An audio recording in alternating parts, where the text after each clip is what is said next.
Mastering Melody, the art of tuning your ukulele. Hello everyone!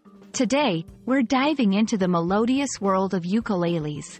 Have you ever wondered how to get your ukulele to sound just right?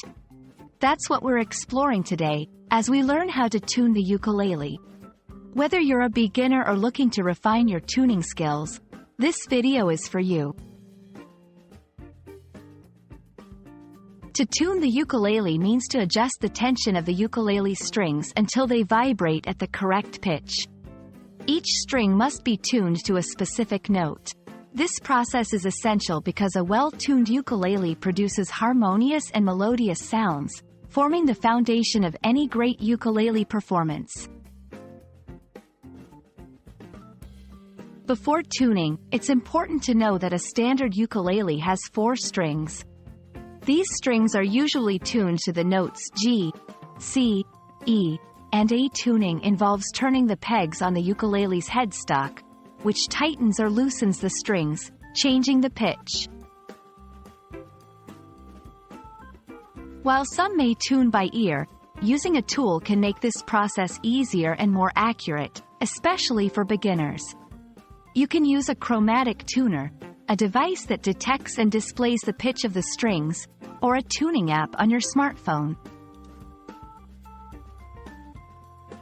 1. Start with the G string. Pluck the string and observe the reading on your tuner. Turn the tuning peg until the tuner indicates that the G string is in tune. 2. Repeat with the C, E, and A strings. Follow the same process for each string, making sure each one is tuned to the correct note. 3. Fine-tuning. After all strings are roughly in tune, go through them once more for fine adjustments.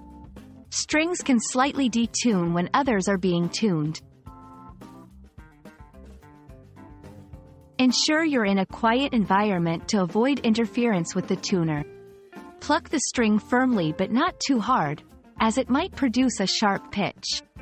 Regularly check the tuning before playing, as temperature and humidity can affect the tuning. Congratulations, you've just learned how to tune your ukulele. With practice, this will become a quick and easy part of your playing routine. Remember, a well-tuned ukulele is the first step towards beautiful music. Keep strumming, keep tuning, and most importantly, keep enjoying your musical journey. See you next time.